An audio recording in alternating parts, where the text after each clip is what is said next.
Yoo yaa harka fuunee akka mul'atan kabajamtoota daawwattoota keenya kan daawwataa jirtan kun Finfinnee Integrated Broadcast dha. Finfinnee Integrated Broadcast irraa jechuudha torbanitti al tokko kan isin bira gahu Axereeraa miidiyaa torbee kana jalqabeeti jira. Axereeraa miidiyaa torbee kana isin biraan geessuudhaan isin faana kan turu Mubaarak Bashir Abboo Maqaasoo akkasumas Boruu Mashii nu faana jira jechuudha. Gama ogummaa teeknikaatiin ammoo Lammii Salamuun nu faana jira. Hamma xumuraatti daawwadhaa isin jenna. Turtii gaarii qabaadhaa. Tole akkamitti Boruu fi Mubaarak torbeen keessan akkam ture? Gaarii ture. Mee qabxiilee biyya keessaa qabattan irraati eegallee gara ajandaalee miidiyaaleen torbee kana gabaasaa jiran kanneen biyya alaatti isaa dabarru mee eegalle. Biyya keessaa ajandaaleen ijoo dubbii ta'uudhaan ka'aa jiran keessattiyyuu dhimma qaala'insa yerootiin illee wal qabatee gaaga'amiinsi jireenyaa akkuma kana immoo namootni qe'eef qabeenya isaanii irraa buqqa'uudhaan illee wal qabatee rakkoon nyaataa ni jira. Akkasumas immoo lammiileen akka malee lubbuun isaanii biyya keessatti darbaa jirullee ijoo miidiyaalee ta'eetu kan inni jiru. Akkasumas hawaasni Oromiyaa keessa jiraatu immoo dhimmootni keenya dubbatamaan jiran sadarkaa miidiyaatti gara kaaba biyyattii qofatti xiyyeeffatee jira. Miidiyaanis dhaabbileen idil addunyaallee jechuudhaan komii isaanii kaasaatti jiru. Kanaan alatti immoo gama biyya alaatti yookaan immoo asuma ollaa keenyatti yookaan ceenu ta'e immoo ajajaan waraanaa Eertiraa waggoota dheeraadhaaf waraana Eertiraa ajajuudhaan beekamanii mootummaan Ameerikaa yookaan bulchiinsi Joo Baayiden qoqqobbii isaaniirrallee kaa'eetu kan inni jiru. Kanaaf kanneen biroollee ni jiru boruu biras. Waa'uma Itoophiyaa kanaan wal qabatee manni marii nageenya akka dhaabbata mootummoota gamtoomanii walgahii taa'ee ture. Walgahii sana irratti immoo miidiyaaleen gabaasa garaagaraa qabataa baate kan isaan jirani. Miidiyaan biyya keessa akkamitti gabaasee kan birree biyya alaa kan jedhu keessa deebinee kan waliin ilaallu ta'a. Gama kaaniin immoo waa'ee qaala'insa jireenyaa kan amma Mubaarak jedhe kanarraa akka dansaa bal'inaan kan irratti haasofnu ta'a. Miidiyaaleen hedduminaan gabaasanii hin jiran garuu torbee kana keessa wantoonni adda ta'an jiru. Isarratti bal'inaan kan waliin haasofnu ta'a jechuudha. Tole kanaafi kanneen biraas qabanii asitti argamnee jira kabajamtoota daawwattoota keenya hamma xumuraatti faana taasisin jenna. Qabxii keenyas jalqabaatu dabarre waa'ee qaala'insa jireenyaa amma isin kaastan kanarraati kan dubbannu ta'a jechuudha. Akkuma beekamu torbee kana keessatti jechuudha. Qaala'insi jireenyaa wantoota adda addaa irratti jechuudha. Fakkeenyaaf wantoota namni nyaatu maateriyaali adda addaatu sun dabalatanii wama namni nyaatu midhaan fa'aarratti jechuudha. Wantoota akka xeefii, boqqolloo wantoota kan hundumarratti baay'ee tokko dabalee akka jirudha kan gabaafamaati jiru. Kana to'achuudhaaf ammoo akka naannoo Oromiyaattis sochiin akka jiru gabaasaalee miidiyaaleen biyya keessaa gabaasan irraa arguu dandeenyeeti kan nuti jiru jechuudha. Qaala'insi jireenyaa kan keessumaayyuu torbee kana keessatti gabaasa guddaa kan ta'e kanneen gara godina Arsii Lixaatii fi godinoota Gujii keessatti jechuudha. Qaala'insi jireenyaatiif lammiileen gara miiliyoona hedduutti lakkaa'aman akka beelaanitti jiran kan gabaafame. Kanaaf ammoo komishiniin naannoo sanitti jechuudha namoota kana deeggarsa taasisuudhaaf yoo xiqqaate baajanni guddaan akka isa barbaachisu kaaseeti kan jiru. Godinoota kana keessa jechuudha abbootiin dhuunfaa tokko tokko immoo sochii akka eegalanis hubanneeti jira jechuudha. Fakkeenyaaf magaalaa Shaallaa keessatti jechuudha abbaan qabeenyaa tokkiin faate jechuudhaan hawaasa naannoo saniitiif qamadii fa'aa akka qoodaa jiran wantoonni akkas akkasii kan odeeffannoon sooshaal miidiyaa irra bal'inaan deemaa jiran irraati arguu dandeenyeeti kan nuti jiru jechuudha. Qaala'insi jireenyaa kana wajjin wal qabsiisee akkuma ati jalqabaa kaastee yeroo kana jechuudha biyya keenya keessatti wanti baay'inaan deemaati jiru akka waraana gara kaabaatti jiruu fi gabaasaalee miidiyaaleen idil addunyaa qabatanii ba'an ammoo waa'ee Itoophiyaatiif waa'ee kaabaa irratti kan xiyyeeffatu. Kanaan wajjin wal qabsiisee hawaasa keenya bal'aan jechuudha waa'ee hawaasa keenya bal'inaan dubbataa akka hin jirre miidiyaaleen biyya keessa jiranii nutis kanaaf qabxii kanaaf filannee jirra. Mee qabxii kanarraa mari'anna. Tole Abbooma akkuma yeroo garagaraatti akka FIB'ttis dubbachaa turre dhimmoonni hedduun isaanii gama miidiyaatiinis gama mootummaatiinis xiyyeeffannoo guddaadhaan kan itti deemamaa jiru dhimma waraanaati. Dhimma waraanaa kana biraan immoo wantoonni hedduun haguugamanii hawaasni hedduu balaadhaaf saaxilamaatti kan inni jiru. Sana keessaa immoo tokko balaa akka beelaa kanaan wal qabatu qaala'insa balaan gama beelaan dhufu kuni tokkoffaa gama qaala'insa jireenyaatiin dhufa. Namoonni maallaqa gadaanaa galii gadaanaa qabanii wantoota nyaatanii bulan irratti dhiibbaan guddaan isaan irra geggeessifamuu danda'a. Kanaan cinatti immoo beelli kan biraan kan inni dhufuu danda'u bokkaan sa'aatii barbaadametti roobuu dhiisuudhaan hongeen mudachuudhaan sanaan alatti immoo buqqa'insi hamaan yoo mudate yookaan qe'ee qabeenyarraa yoo buqqa'anii balaawwan akkasii uumamuutti danda'u. Garuu kun hundisaa wanti nuyi akka sababaatti kaasnu hundisaa Oromiyaa keessattis sadarkaa Itoophiyaattis mudateetu kan inni jiru. Qaala'insi jireenyaa akka sadarkaa addunyaatti illee yaaddessaadha jedhamuu danda'amutti kan inni mudachaatti jiru biyya kana keessatti yeroo tokkotti yoo fakkeenya kan furannu ta'e xaafiidhaan kaasteetu kan itti jirtu zayitii nyaataatiin illee yoo kan kaasnu ta'e ji'a lama waan hin guunne keessatti qarshii 100 ol yeroon itti dabalee mul'atetu jira. Wantoonni akkasii guyyaatti galiinsaa namni yoo meeqa ta'etu zayitii bitatee nyaata. Sana biraan shunkurtii jira.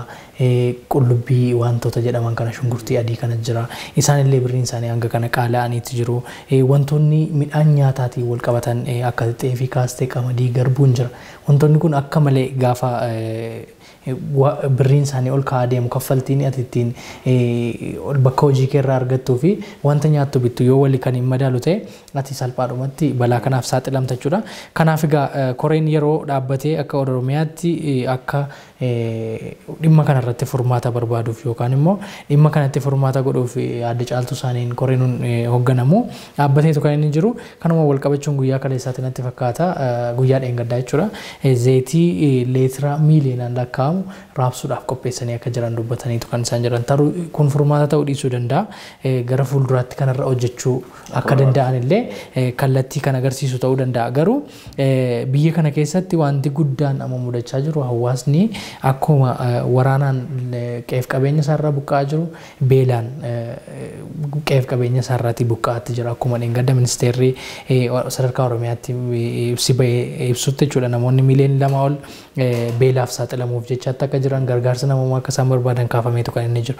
Waraanni kunis yoo itti fufee qaala'insi jireenyaa kunis yoo itti fufee hawaasni gara fuulduraatti beelaaf saaxilamu sadarkaa miiliyoona 3tti siquudha kan inni danda'u. Kanas immoo akka fakkeenyaatti yoo kan kaasnu ta'e waggaa 3 dura namoonni miiliyoona 3tti hiiqan Somaalee irraa buqqa'anii balaa akka kanaatiif saaxilamaniitu kan isaan jiran. Hawaasni Oromoo waggaa 3 gidduutti bifa kanaan beela'uutti kan inni jiru.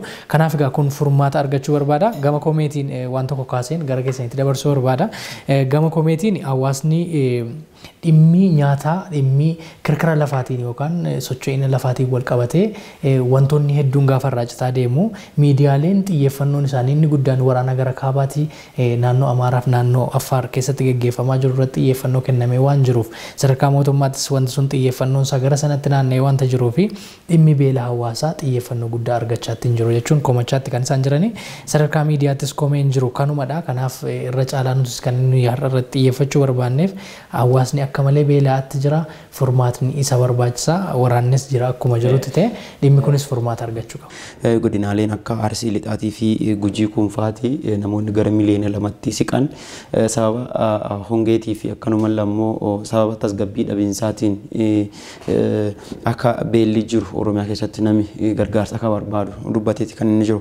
Itti aanaan bulchaa godina Gujii aanaaleen 9 godina Gujii jalatti argaman sababa keessaayyuu walitti bu'iinsaatiif sababa tasgabbii dhabiinsaa nageenyi naannoo sanitti ulfaataa naannoo aanaa Waadaraa kan jedhaman aanaa Gumii Edelloo aanaa Sabbaa Boruu jedhaman kanaaf keessatti beelli akka jiruu fi namoonni gara 100 ta'an gargaarsa mootummaatiin jiraataa akka jiranii fi namni 250 ta'u ammoo yeroo amma kanatti gargaarsa ariifataa akka inni barbaadullee bulchaan godinichaa kun dubbateeti kan inni jiru.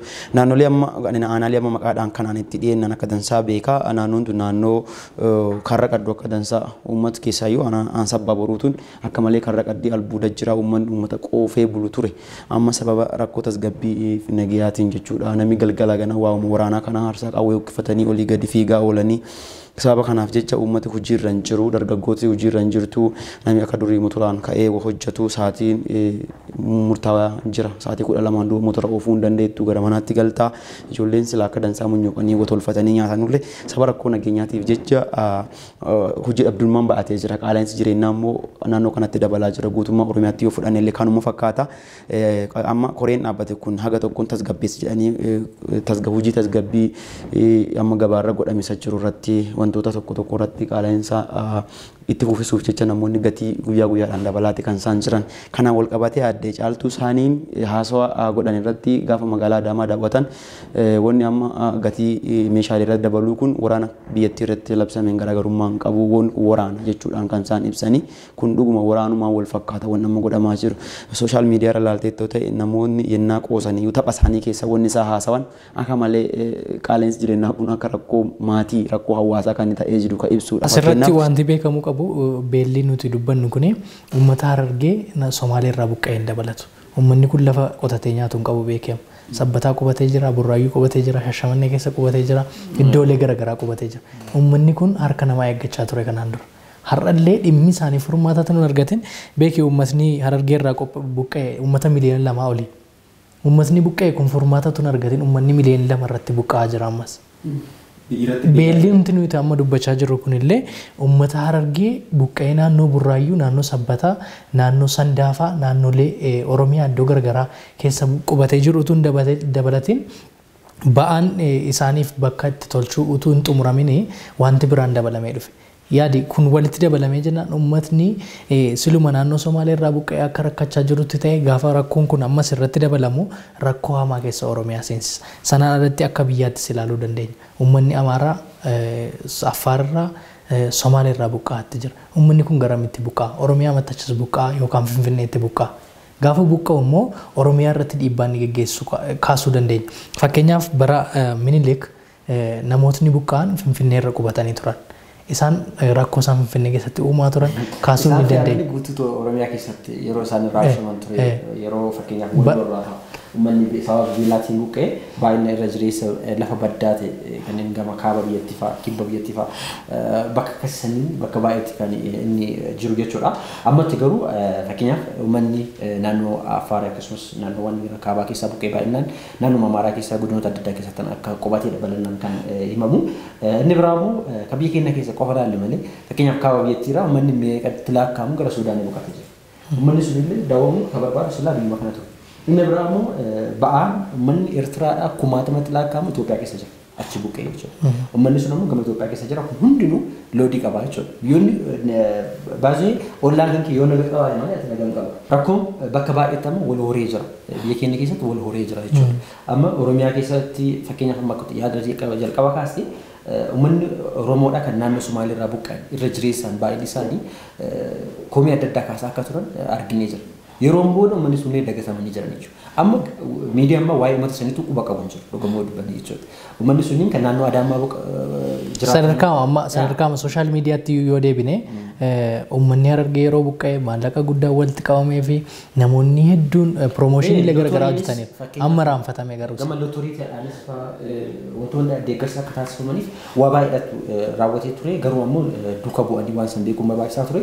Wanni beelaa kun akka malee waan hantu akka uummata akka malee rakkataati kan inni jiru rakkoon kun yoo ittuma fuufaa deeme immoo gara walitti bu'iinsaatti kan inni deemu beelli fakkeenyaaf walitti bu'iinsa fida beela ka fidullee sababoota nagee dhabamuu waan hongee kanaan wal qabatan irratti midhaan uummata facaafatee jiru keessaa yoo gara kibba Oromiyaa kanatti sababa roobi addee sila midhaan sun firee kennuu fi itti qophaan irratti roobi irraa dhaabbatee jecha badaniiran midhaan uummanni nyaatu kun dhiibbaa biraati kun dhiibbaa uumamaa yoo ta'u dhiibbaa namtolchee walitti bu'iinsi naannoo san keessa geggeeffamu waraanni gara waggaa 3 fi achi keessa socho'aa ture warri liphee lolanii fi warri mootummaa kun galgala ganama wal fixaatuma oolan hojii isaanii sababa isaaniitiin uummati waan hojjetuuf waan nyaatollee dhabee rakkataa akka jirudha odeeffannoo kan qabnu asirratti immoo mootummaan waan kana fakkeenyaaf koreen amma qaala'insa gabaa to'atee isaaf amma dhaabbattituuni waan kana tasgabbii gabaa dhaabna itti dhaabbattituun rakkoowwan akkanaa kana keessa galchuu qaban fakkeenyaaf wantoonni gara kibba Oromiyaarra gara giddu galeessa Oromiyaatti dhufanii gurguraman jiru sila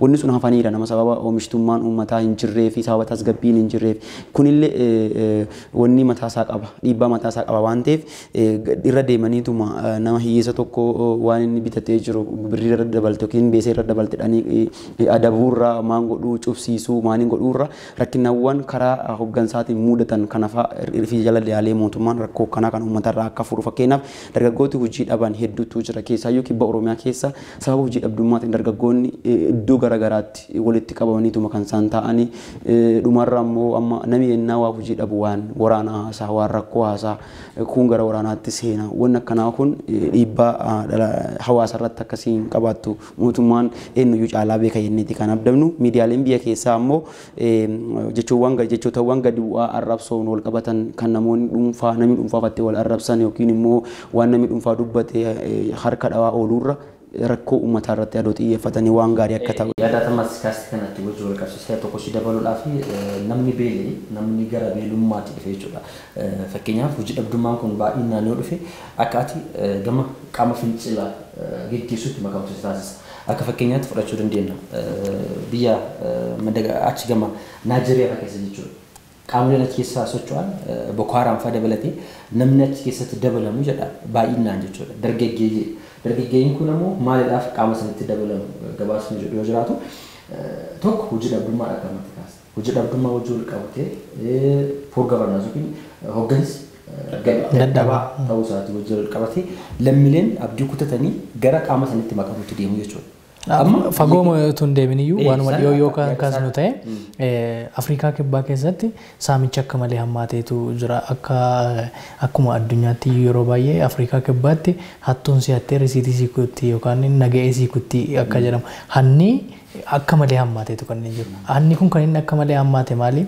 Qaala'insi jireenyaa akka sadarkaa Afrikaatti Afrikaan kibbaa akkasiin ol kaateertu beektu. Doolaara tokko birrii meeqa akka ta'e jechuudha. Afrikaa kibbaatti ka qaburraa haatani. Amma kenna ka qabu sun hiyyoo mataa jira. Abbaa qabu rahattu dhabamuu danda'a. Waa'ee qaama qaala'insa jireenyaa kana yennaa dubbannee uummatuma Itoophiyaa kanatti uummata qalbii qabu beektaa. Uummanni Itoophiyaa kun uummanni akka isaanii qalbii qabu hin jiru yooma kun amma waa'ee waraanaa kanarraa wal qabatee waaqni itti duuchee galgala ganama amma waan waraanaa haasa'uu eegalan malee uummanni Itoophiyaa kun uummata qalbii qabu uummattoota jiran keessaa fakkeenyaaf waa'ee qaala'insa jireenyaatiin yoo wal qabatee Sudaan keessatti gaafa Albashiir aangoorra buufamu maal akka mudate maalirraa akka ka'e sababa immediate cause jedhamanii lafa gaman tokko daabboo irratti saantimii dabaluudha. Daabboon nutti fidditeedhani uummati bahee mootummaa aangoorraa akka inni aramu godhee jira. Wanni akkanaa kun dhiibbaa hooggansa mootummaa irratti qabaatti. Rakkoon akkanaa kun hammaataa yennaa deemetti dhiibbaa hooggansa irratti hin jiru qabaata, hawaasa irratti hin qabaata. Dhimma kana irratti xiyyeeffannaa kennan yeroo irratti hojjetanii kan jedhu kaasuu barbaanneeti. Qabxii kanarra dabaree asumaan kan goolamu ta'a. Sababiin isaa qaala'insi jireenyaa hammaatee jira. Nutis odeeffannoo kan ta'u kana deemneeti jira jechuudha. Gabaasaalee miidiyaalee adda addaa irraa argannee amma kallattii qabxii keenya isa lammaffaatti kan nuti dabartu jechuudha. Qabxiin keenya lammaffaan dhaabbanni mootummoota argamtumanii mana marii dhimma nageenya Itoophiyaa irratti jechuudha. Ilaalchisee hagayya guyyaa gaafa 26 gaafa darbe jechuudha kan inni walgahii gaangee geessee jiru jechuudha. Achirratti qaamoleen hirmaatan baay'een isaanii biyyoota adda addaa irraa yaada garaagaraa ibsaniiti kan isaan jiran jechuudha. Akka fakkeenyaatti kaasuudhaaf barreessaa olaanaan dhaabbata mootummoota argamtumanii Antooniyoo Guuterees waraana gara naannoo Amaaraa fi Affaaraatti babal'ate dhaabbachuun qaama hundinuu gara mariitti dhufu akka qabu ibsaniiti kan isaan jiran jechuudha. Mariin siyaasaa akka barbaachisu akkasumas haalduree tokko malee jechuudha. Dhukaasni dhaabbachuu akka qabus kaasaniiti kan isaan jiran jechuudha. Qaamoleen baay'een asirratti yaada adda addaa kaasanii kan jiran jechuudha. Biyyootiin adda addaa yaada garaagaraa kaasanii kan isaan jiranii bal'inaan kan irratti maree nu ta'a jechuudha. Biyyoota hedduudha achirratti yaada garaagaraa kan kaase yaada sana immoo miidiyaaleen bal'inaan gabaasaatti kan isaan jiranii nutis waan biyya keenya jalqaba godhachuu qabnuuf ajandaa kana qabanneeti kan nuti argamnee jiru jechuudha.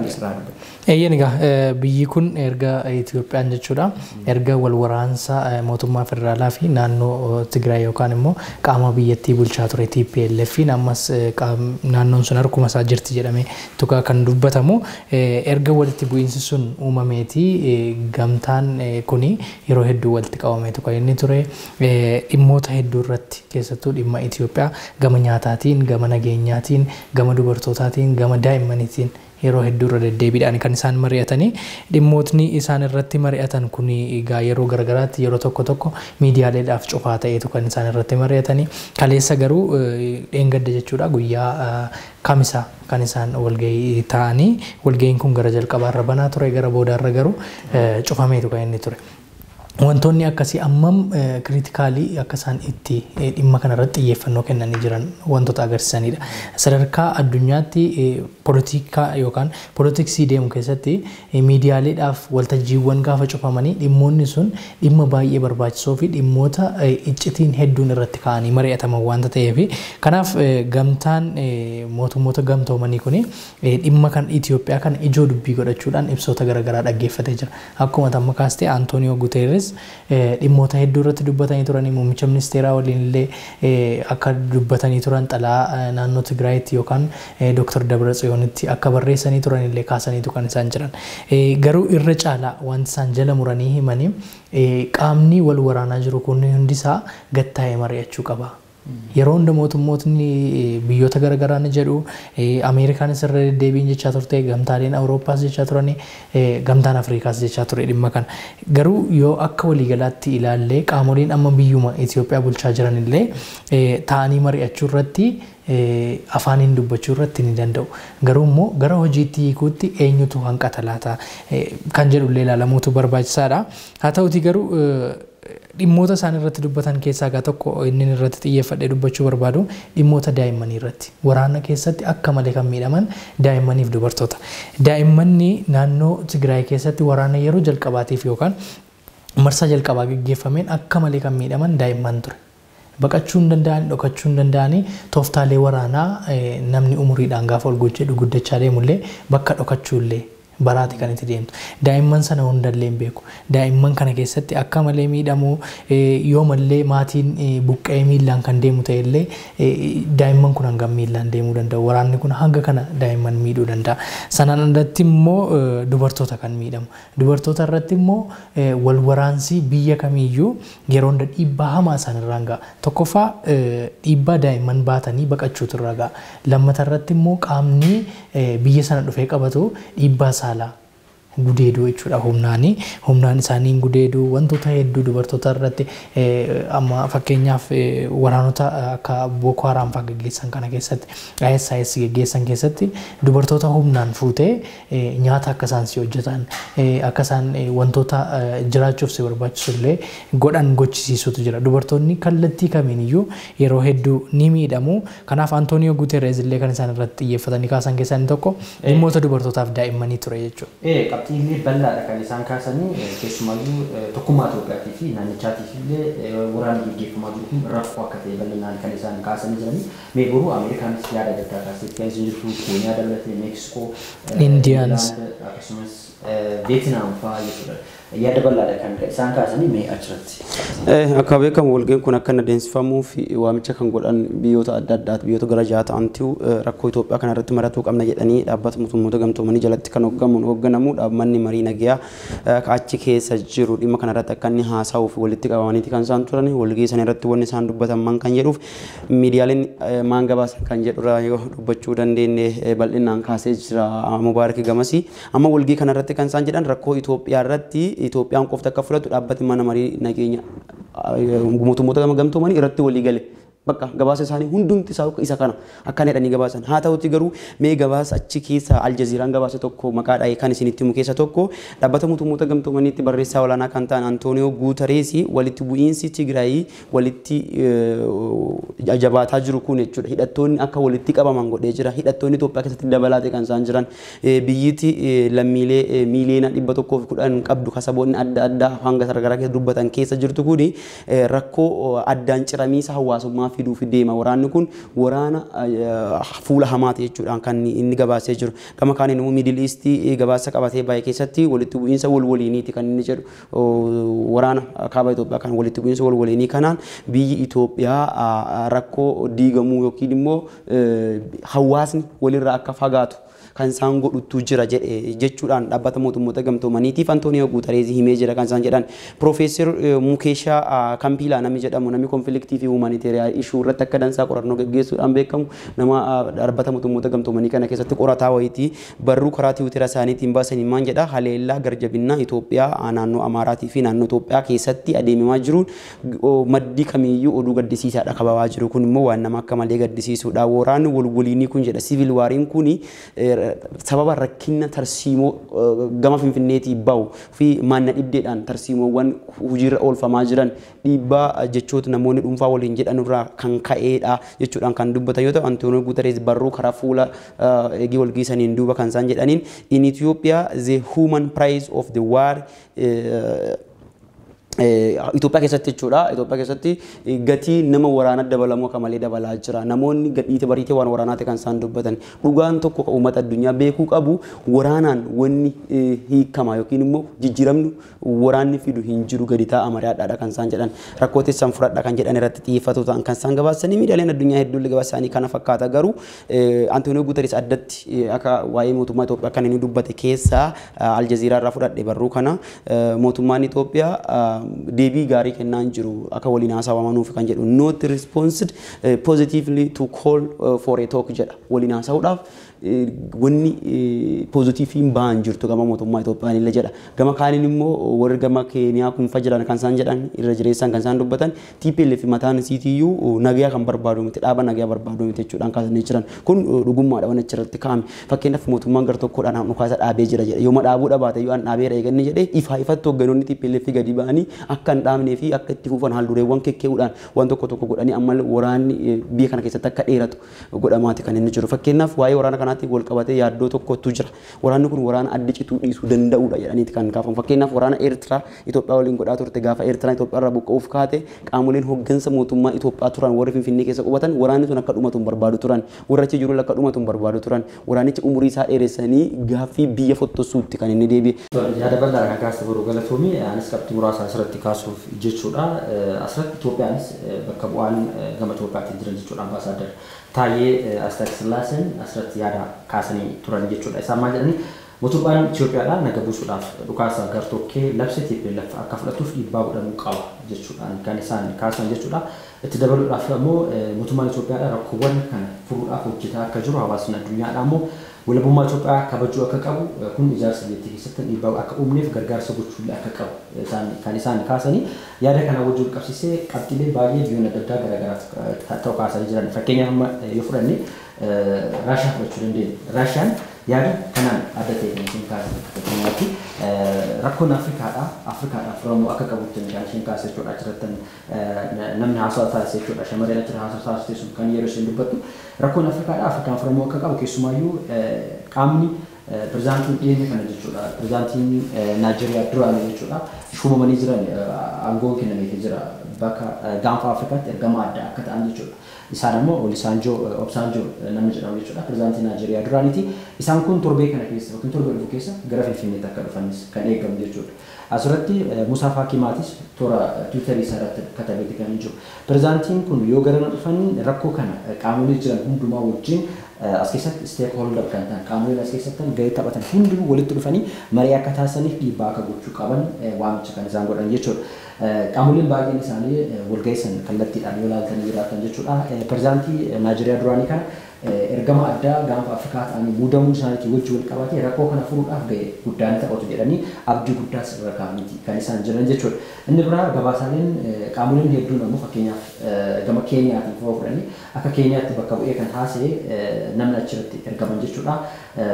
Qaama sadii bakka bu'aniiti kan isaan dubbatan jechuudha. Niijer gama tokkoon Tuniiziyaa fa'aa fi Saantiiviyaa biyyoota jedhaman walitti yaada isaanii bakka tokkotti kan isaan ibsan jechuudha. Ibsa bal'aadha kan isaan kennan sa'aatii hedduus dubbatanii jiran jechuudha. Walgahii kallattiin tamsaasaa tureessan jechuudha. Dhaabbata mootummoota gamtoomaniirra yaadni isaan kaasan achi keessaa tokko TPLF'n garee shororkeessummaa jalaati. Yoo baafame akka baafamutti yoo baafame jechuudha. TPLF garee shororkeessummaa jala baafame gara mariitti akka dhufan yaada jedhu dhiyeessanii kan isaan jiran jechuudha. Yaada kan fudhachuu akka qabanis kaasanitti kan isaan jiran kun ammoo dhiibbaan dhaabbanni mootummoota gamtoomanii nageenya Itoophiyaa keessatti akka dhufuuf gahee isaan taphataa jiru baay'ee guddaa akka ta'ee fi akka dinqisiifatanis kaasanii yaada kanas itti fufanii kan kaasan jechuudha. Inni biraa Chaayinaa fudhachuu dandeenya. Chaayinaan bakka bu'aan Chaayinaadha jechuudha. Tasgabbii Itoophiyaa keessaa akka jiru taasisuuf dhalattoonni saba adda addaa nagaan akka waliin jiraatan gochuudhaaf biyyattii irra darbee ba'a Afrikaatiif barbaachisaa akka ta'u yookiin barbaachisaa akka ta'edha kan isaan kaasan jechuudha. Qaamoleen hundinuu rakkoo kana karaa marii siyaasaatiin ni furu jennee abdanna jechuudhaan kaasanii jiranii isaan ammoo mootummaa Itoophiyaa rakkoo kana yeroo rakkoon kun jirutti mootummaa Itoophiyaa cinaa dhaabbatanii deeggarsa akka godhatan itti dabalanii kaasanii kan isaan jiranii biyyoonni akka Indiyaa fa'aa Ameerikaa Yuunaayitid Kingdom yaada garaagaraatti kan isaan kaasan jechuudha. Walumaa galatti yaadni achi jiran baay'inaan irra jireessi akkuma isin jalqaba kaasanii mariin biyyaalessaa ta'e hunduma galeessa qabu akka taasifamu dhukaasni akka dhaabbatu waraanni Itoophiyaa hin taane kan Itoophiyaa keessa jiru ba'uu akka qabu kaasanii kan isaan jiran jechuudha. Akka fakkeenyaatti Ameerikaa fudhachuu dandeenya. Waraanni Eertiraadhaati kan isaan kallattiin ibsan waraanni Eertiraadhaa ba'uu akka qabu kaasanii kan isaan jiranii qabxiin keenya sattaanis waa'ee kana wajjin walitti dhiyaatanitti fakkaate yeroo darbe jechuudha sarbama mirga namoomaatii wajjin wal qabsiisee Taamojorii shuuma waraana Eertiraa kan ta'an irratti qoqqobbiin Ameerikaan dabarsite ilaalchisuudhaan ammas qoqqophii biraa Ameerikaan dabarsuu si dandeetti. Kanaafuu tarkaanfiin kun itti fufuun fudhatamu akka qabu kaasan kan isaan jiran jechaadha. Ergamaan addaa kan Ameerikaadha jechuudha walgahii irratti yeroo isaan ibsanii qabxima kanaa wajjin wal qabsiisee jechuudha. Ameerikaan fakkeenyaaf qaamoleen akka Chaayinaa fa'aa Itoophiyaa qoqqobbiin kaa'amu immoo kallattiidhaan akka hin deeggaramne kaasanii kan isaan jiran. Raashiyaan illee waan kana kaaseeti kan isaan jirtu jechuudha. Qoqqobbiin Itoophiyaa irra kaa'uu osoo hin taane qaamoleen achi keessa jiran sun walitti dhufanii furmaata kaa'uudha malee rakkoo san keessatti qoqqobbii kaa'anii rakkoo biraatti saaxilamuu akka danda'utti kan isaan ibsan jechuudha. Kun yaada isaaniiti. Inni biraa waa'ee qoqqobbii kanaa wajjin wal qabsiisee Ameerikaan akkuma yaadattan yeroo darbe kana keessa jechuudha biyyoota Afrikaa adda addaatiif deeggarsa kallattiin kan taasistu AGO kan jedhamu jechuudha. Dhaabbata AGO jedhamu keessatti Itoophiyaa irrattis akka qoqqobbii kaa'uu dandeessu kaafameeti kan isaan jiranii. Qoqqobbiin kun baay'ataa akka jiru fakkeenyaaf yeroo darbee Taanujoriin Shumii kan Eertiraa qoqqobbii kaa'ame wajjin wal qabsiisee hayyootiin Itoophiyaa miidiyaalee adda addaa irra dubbatan yaada garaagaraa kennaa jiran.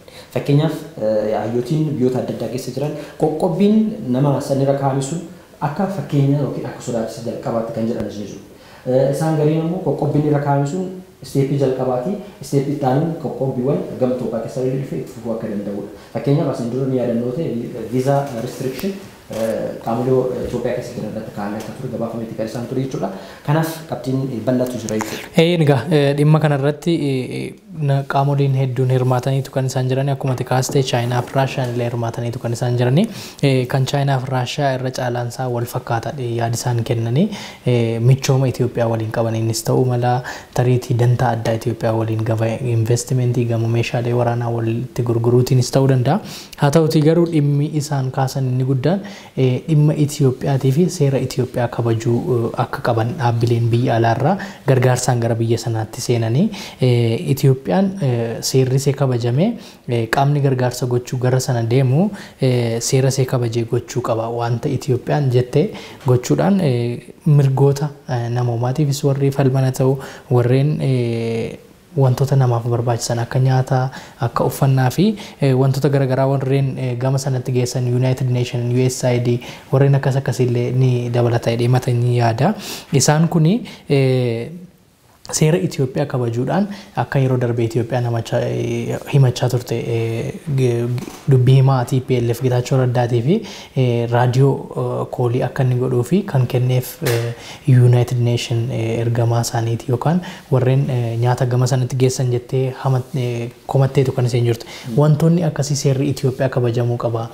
Wantoonni seera mootummaa isaaniirra jiru kabajamuu fi qaba jechuudhaan egaa warreen akka Chaayinaa fi Raashiyaa kaasaniitu kan inni jiru garuu akka waliigalaatti dhimma sanarratti biyyoonni dubbatan Indiyaas, Keeniyaas, Chaayinaas, Raashiyaas dabalatee Itoophiyaa dabalatee irri caalaan isaanii waliin mari'achuu irratti akka hojjetan warri kaan Itoophiyaan yookaan Afrikaan dhimma kanaaf furtuusa jedhanii keessa gallee furrasa jedhan iyyuu malee dhimmi kun karaan inni ittiin furamuu danda'u ta'anii mari'achuu qofaan akka ta'e kallattii kaa'aniiru hundi isaanii. Fakkeenyaaf wanta jalqaba kaasee jechuudha. Ergamaan gaanfa Afrikaa yookiin gamtaa Afrikaatti ergama addaa gaanfa Afrikaa gochuudhaan pirezidaantii Naayijeeriyaa duraanii gara yoo dhufanii maybe qaamoleen biyya keessa jiran wajjin waliif fidanii akka mariisan abdii akka ta'uu danda'udha gabaafaalee kan baasaatti jiran jechuudha.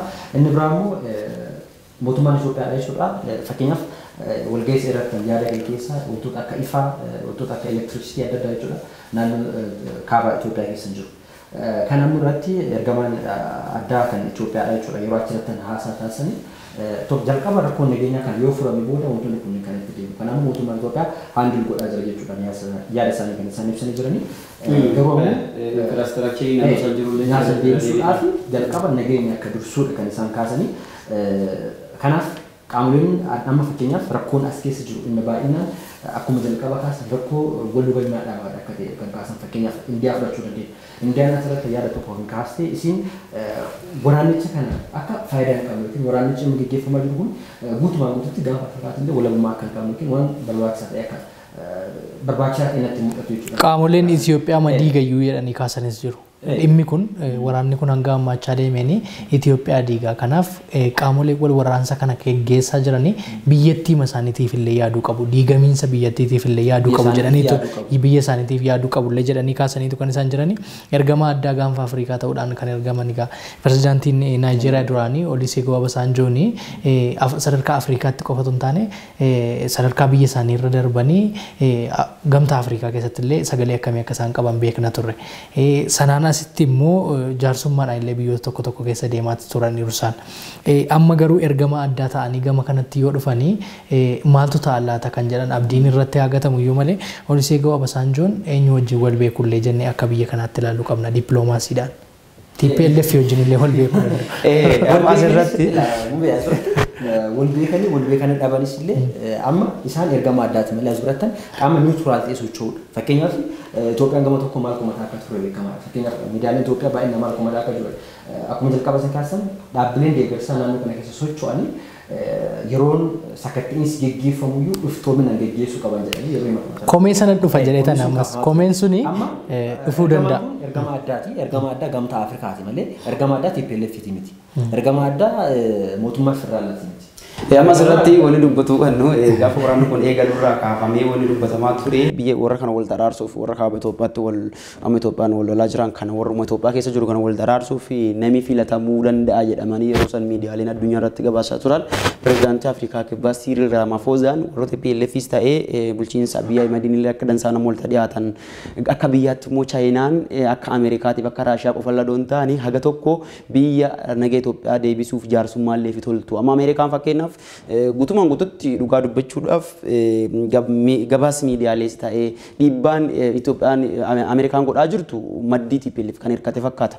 Raashiyaan immoo maddii mootummaa Itoophiyaa hirkattee jirti. Jarri akkanaan durattu harkaan wabutatuu jaallatan maddii kuulli maddii isaa wanni isaa tarsiimoo isaa waliin deemtuu barbaada. Kuulli taasisan amma warra kanarra warra akka Chaayinaatiif kuunfaa silaadoo achi keessatti hirmaatanii waan dansaa fedhan jedhameeti kan jiru. Haa ta'utti garuu warri gaafa dhiyaatan immoo amma gama tokko hirkate warratanii mul'ata. Wanni akkanaa kun rakkinaan furu.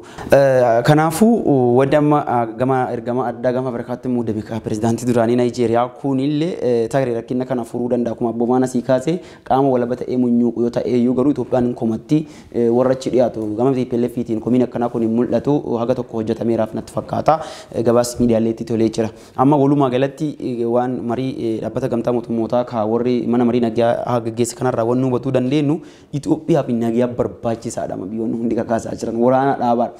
Warri Itoophiyaa kun garuu anammallee irra deebi'ee dubbadhaa haga uummanni addunyaa qaamoleen dhimma nagaa addunyaatiif dhimmaman nagaa Itoophiyaatiif dhimmamaa jira namni nagaaf dhimmamaa jiru hin jiru. Kana kan godhe irra deebi'aa miidiyaalee Itoophiyaati. Miidiyaaleen Itoophiyaa uummata dhiite bariite akka inni waan waraanaa qofa yaadu akka inni ijjeesuu duulurra qofa irratti xiyyeeffatu isaan godhee jira. Rakkoon kuni rakkoon dhimma akkasii irratti akka xiyyeeffatamu godhamu bara dargii hanga Mangistuu Hayilemaariyaam Finfinnee irraa ka'ee deemutti qaamoleen naannoo waajjira mootummaa jiran hundi isaaniiyyuu hanga Finfinnee dhufamee seenamutti sirbaama turan. Waraana gaafa darguun ka'ee gara Harareetti baqatu kaadroonni isaa jechuudha haga dhumaatti kan isaan waa'ee waraanaa kana dhaadheessaa achi deemnee akkas gooneedhaa turan. Wanni kun uummata biyya kanaan baachuu warri gubbaa gadaadhaa jiru kunillee warra gaarii miti dhuguma dubbachuudhaaf hin beeka uummata biyya kana amma warra gaarii ta'uu dhabaatullee yoo naannoo sanii fayyadu ta'e mootummaan warra kana waliin waa haasa'uu qaba ture. Mootummaa yookiin immoo dhahee balleessuu qaba isa warra kana yookiin humna qabu guutuu fayyadamee dhahee balleessu yookiin immoo waliin haasa'uudha malee uummanni biyya kana guyyuma guyyaadhaan akka inni waraana qofa irratti xiyyeeffatamu yoo godhame waraanni kun haga eessaa deema Itoophiyaa guddittii ijaarra jedhan tana eessaan gaha inni guddeessa moo xiqqeessa ka jedhu irratti yaaduun barbaachisa. Kanaaf walumaa galatti qabxee gama xumuraatti kaasnu waraanni kun jalqaba ijoollee biyya tokko keessatti gaggeeffamaa jira. Gamaaf gamanas yoo fudhanne yoo xiqqaate amma nama meeqatu ga'ee jira yoo xiqqaate qabeenya meeqatu manca'ee jira. Kanaaf kun akka waliigalaatti barbaachisaa akka hin taane akka gaafa Afrikaatti fudhatamallee akka hin qabne hawaasni addunyaa bal'inaan kaasaatti kan isaan jiranii gabaabsinee sa'aatiin keenya deemaa jira waan ta'eef qabxii itti aanu ajajaa waraanaa Eertiraa Jeneraal Filiippoo Walda Sillaasee irratti qoqqobbiin kaa'amee jira jalqaba irraa tokkoof yaadee ture.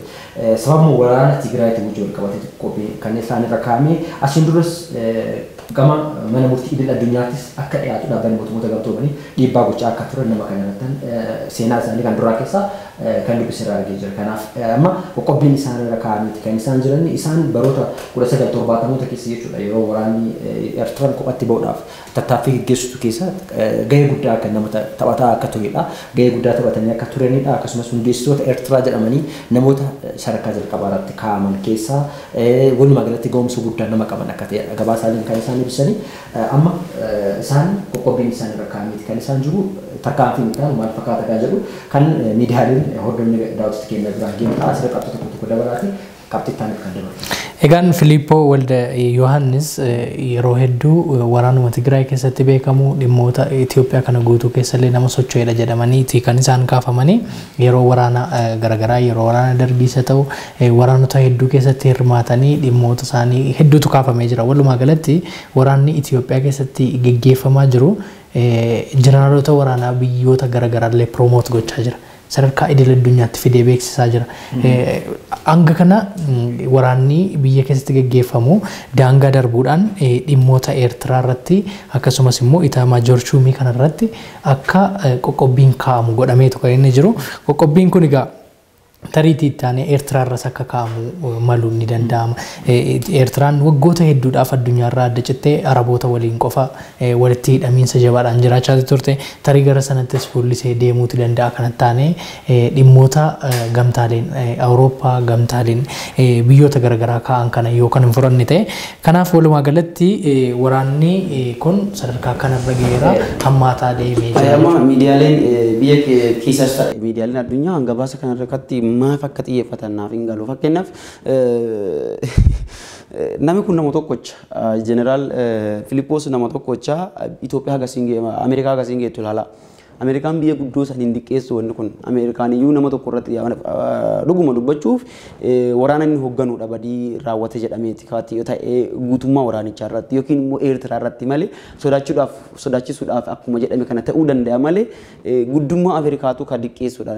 Sadarkaa nama dhuunfaatti nama tokko irratti gadi buutee qoqqobbiit fideemta taanaan nama kanallee nama guddeessu arbeessuu ta'a nama kanallee fakkeenyaaf sanaaf kan inni waraanni kun namoota hedduullee promoot gochaa ol baasaatti jira nama kanallee arbeessuu ta'a inni kun amma faayidaa miti kan inni qabu fakkeenyaaf viizaa restrikshiniin hogganoota Itoophiyaa irra godhamee jiru dhiibbaan inni Itoophiyaa irra fidu tokko hin turre uummanni Itoophiyaa illee ufuma dubbataa ture malee hin jiru dhiibbaan lammiilee Itoophiyaa illee irratti wanni inni fidu hin jiru mul'atee jira isaan irra deddeebiidhaan dubbataa turaniiti kan isaan jiran ba'anii kun akkuma barbaadan deebi'aa jiru Ameerikaa dhaquu dhiisuu danda'u malee sadarkaa liliqaa akka siirraa kan isiin maruu qabdu sila yoo danda'ame guutummaa biyyattii irratti asirratti qabuu ta'uu danda'u. Dhiibbaan dippiloomaasii jalqabumayyuu dhiibbaan dippiloomaasiidha.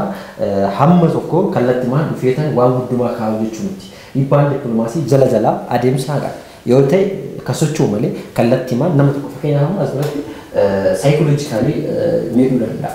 Qaamota biraatitti sodaatu danda'a. Biyyi hagaa Eertiraa baay'ee qoqqobbii jala turte jirtu waggoota 20 balbala addunyaatti cufamee akkuma nachirraa kaase waa'ee dippiloomaasii warra Arabaatii ala addunyaa kana wal quban qaban turan. Tarii qoqqobbii kana kaa'uu dura Ameerikaan qoqqobbii yeroo keessu qo'attuu fi qorattu malee hin keessu. Tariitii namicha kanarratti akka abboomaan jedhesi xiinsammuudhaan ajaja waraanaa waan ta'eef akka inni ajaja biraan kennineef tarii dhiibbaa irratti yaadota baay'eetu as biratti fakkeenyaaf yaada garaagaraa baay'eetu jira. Namoonni tokko isteeppii jala qabaate jedhanii kan kaasan jira. Namoonni gareen immoo sodaachisuma akkasumas sodaachisuuf kan jedhan illee jira. Ilaalaa jira kan jedhan yaada baay'eetu jira jechuudha. Kanaafuu walumaa garuu akka salphaatti kan inni hin ilaalamne Ameerikaan yeroo tokko jeneraalota waraana biyyoota biraarras ni keessi. Attees immoo najjeesti biyyicha keessatti. Saddam Hussein namaaf kaasuu kan sadarkaa kanatti deemuu danda'a jedhee ajajaan waraanaa kun sodaachuu danda'a waan ta'eef tarii kana yaaddessu. Inni qabxii xumuraatti dabarree walumaa galatti ajandaa keenya akkamitti xumuru ta'a. Sa'aatiin keessan dhumatee jira jechuudha. Walumaa galatti qabxiin keenya kan isa ta'an waa'ee Afgaanistaan biraatti qabxii tokko kaasuu sa'aatiin keenya baay'ee deemee jira fakkaata. Afgaanistaan keessa akkuma beekamu erga deebi'ee Taalibaan qabatee booda Ameerikaan lammiilee ishee akkasumas qaamota baay'ee yeroo baasuuf taatutti waldhabdeen naannoo sanatti torbee kana keessa raawwateeti kan inni jiru jechuudha. Yeroo sanatti namoonni baay'eenis akka ajjeefaman gabaasaan adda addaa mul'isaati kan isaan jiran jechuudha. Dhukaasa naannoo sanitti banameeni waraana Ameerikaa 13 dabalatee namootiin gara 90 ta'an akka ajjeefamanidha kan himamu. Akkasumas namootiin Afgaanistaan keessaa baasuun irratti boodatti akka hin jenne ammoo pirezidaantiin Ameerikaadha Joo Baayidenis ibsanitti kan isaan jiran jechuudha. Hanga ammaatti namootii gara 100,000tti caalan biyyattii keessa gadi lakkisanii Taalibaan keessaa bahaniiti kan isaan jiran jechuudha. Loltooti Ameerikaadha 5,800 akkasumas loltooti United Kingdom 1,000 dhiyaatan buufata naannoo xiyyaaraa Kaabul jiru yookiin kan magaalaa Taalibaan magaalaa Kaabul keessa jiru yeroo ammaa kana eegaa kan isaan jiran jechuudha. Walumaa galatti lammiilee bahan keessaa lammiileen gara 66,000tti dhiyaatan lammiilee Ameerikaa akka ta'an akkasumas 37tti kan dhiyaatan michoota Ameerikaadha kanneen achi jiran akka ta'e kan gabaafame qabxii biraatti dabala. Egaa Taalibaan erga biyya sana qabateeti keessattuu magaalaa Kaabul erga qabatee hooggantoonni kanaan dura biyyattii bulchaa turan biyya sana keessaa erga ba'aniiti gaaga'amiinsi hedduun raawwateetu kan inni jiru. Keessattuu gaaga'amiinsi biyya sana keessatti ka'aa jiru qaamoleen biyya sana keessa jiraachaa turan biyya sana gadhiisanii ba'uuf fedhii qabaachuu isaaniiti. Fedhii sana furuudhaaf immoo biyyoonni adda addaa waamicha dhiyeessaatti jiru isin simanna jedhanii lammiilee achi keessaa baqatan illee fuuchuudhaaf fedhii qabaachaati kan isaan jiranii. Haa ta'uti garuu akkuma kana immoo Taalibaan qaamolee biyya kana keessaa baqatan immoo akka jiraataniif yookaan wantoota sodaa uuman immoo furmaatatti kennuuf illee akka inni dubbachaatti jiru yeroo garagaraatti miidiyaa irra dhageenyerra garuu booldi ta'e yookaan immoo sagaleen isaa ol kaafamee kan dhaga'amaatti jiru. Qaamotii baqachaa jiran qofadha. Eenyu kan baqachaa jiru maaliif baqachaa jiru yookaan immoo qaamni amma aangoo qabate kun miidhaa maaliitu irraan gaaf baqachaatti jiru wanti jedhame amma yoonaatti ifin jiru garuu namni baqachaatti jira buufatni xiyyaaraa keessatti namoonni heddummatanii gama sanatti hokkoroonni garaagaraa ka'aatti jirudha kan jedhamu. Kanaan wal qabatee miidiyaaleen kan koomiin irratti ka'aa jiru jira yaada bal'aa jira gama sana. Egaa kabajamtoota daawwattoota keenya kan daawwataa turtan kun Axereeraa miidiyaa torbee kanaati jechuudha. Axereeraa miidiyaa torbee kanaa xumurameeti jira. Waan daawwattaniif galata guddaa qabdu. Horaa bulaa yeroo gaarii.